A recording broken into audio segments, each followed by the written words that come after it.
This week, you're going to learn a little bit about visualization. Being a coach, I understand on a higher level the value and role that visualization plays in someone's success. High-level athletes visualize their success on a daily basis. They see themselves making the shot or striking the goal, whatever it may be, or hitting the big putt. But if you want to be successful in life, you have to take time each day to be mindful, take some quiet time, and really visualize your personal success.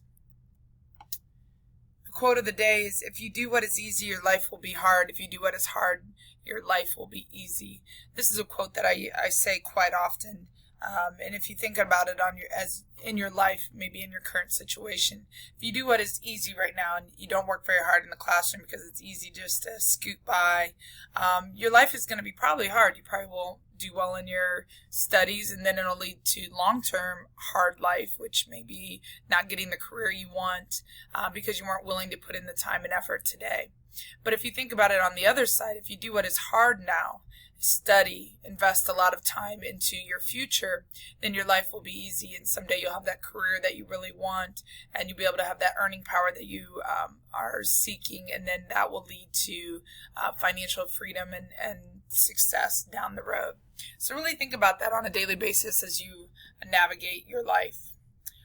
Today's video is Be Hungry, Fight For It, so please take some time to watch this video and get fired up and inspired. We're going to talk about life roles and goals this week. So if you think about a life role is any activity to which you devote a large amount of time and energy. So being a college student is probably one of your life roles right now. Maybe you're working, so your life role is to be an employee. Maybe you're a husband, wife. Those are your life roles, things that you devote a large amount of time. Now you want to utilize those life roles to set your goals. What's important to you? What do you value? Where do you invest your time? And that is where your goals should follow. As you look at your motivation, and we know that motivation is key to our student success, but it's also key to life success. So inner motivation. Step one, you need to make a list of 5 of your most important life roles. Okay, what are the top 5? College student, wife, employee, whatever those 5 are. And then understand why you chose those life roles. Why are those important to you? And then you need to then create goals or life goals that you can achieve in the next 2 to 5 years in those life roles. And one fact to know, and it comes from your on-course text, is most people can only successfully identify with at most 7 major life roles at a time. If we're actively involved in more than 7 life roles at a time, more than likely you're going to be bogged down with too much and not be able to be successful within those 7 major life roles. And the most important thing about motivation is goal setting. You always have to have a goal, and you have to have your goals out in front of you. Maybe you write them on the mirror in your bathroom with a with a dry erase marker, or you have them hanging in your car. They should always be in front of you so that you're daily reminded of those goals, because sometimes it's going to be hard, and you're not going to want to do what you have to do to achieve those goals, and you have to have that reminder in front of you that when you set this goal, you set it for a reason because it was important. So let's look at how to set a goal. A goal should be dated, achievable, personal, positive, and specific. So you have this nice little acronym called DAPS. Dated, it should have a specific deadline. Achievable, it must be something that's realistic, but also very challenging to push you and motivate you. It should be personal. It needs to be your life goal or your goal, not somebody else's goal for you. It should be positive. It should never be, I will not do this. It should be what you are going to do. So not what you can't do, but what you can do.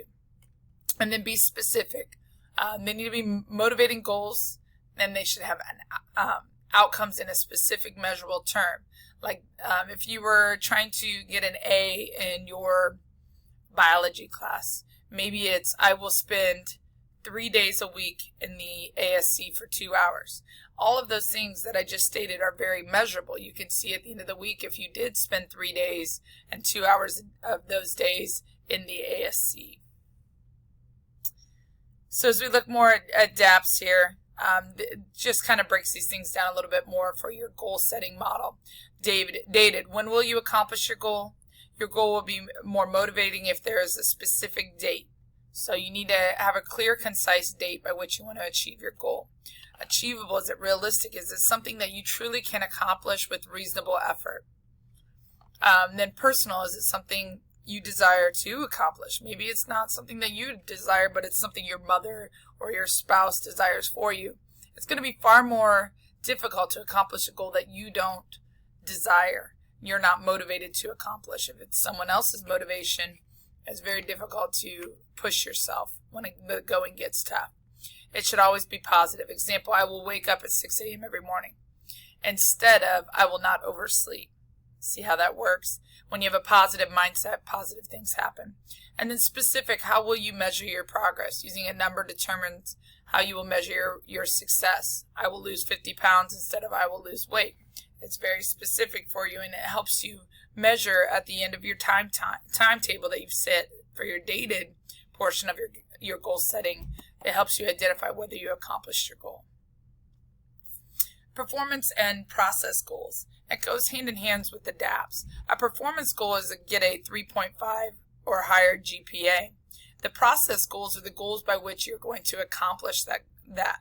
So your process goal is go to the ASC for 2 hours each day, or turn in all your work in early, attend all scheduled classes, do all extra credit. Those are all things that you can identify with and you can measure. Short-term academic goals at DSC. These are just things for your information that will be helpful to you. Attend each class for every session, barring an emergency, and you can read through these. Know your course catalog, understand prereqs, course requirements, academic support center, librarians. There are numerous resources here and available for you. You just have to tap into those resources. And then as you look long-term at your academic goals, how can DSC help you and beyond? Earn your degree.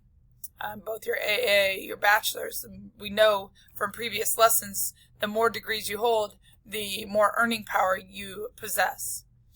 Research potential transfer schools, understand the transfer process. When do you have to apply? When do you have to get admitted? Understand the financial costs that go along with education.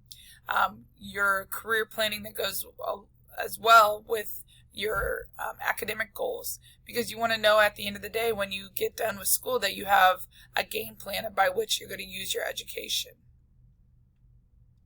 Your advisors here at DSC will help you with these goals.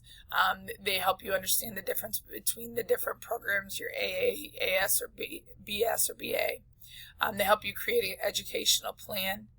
They help you understand the requirements, the Gen Ed requirements. There's 36 credit hours that are required of you versus the 24 elective hours within an AA program. Prereqs, understanding the route for math, because there's certain ones that you have to take first. There are programs that we have here at DSC and at other colleges that are limited access programs, so understanding those and how to get within those programs. And then understanding transfer requirements. Ultimately, you have to have a life plan. If you don't have a life plan, you kind of move through life willy-nilly. So you really have to have a plan. You need to know what your dream is, your life role, and we talked about that.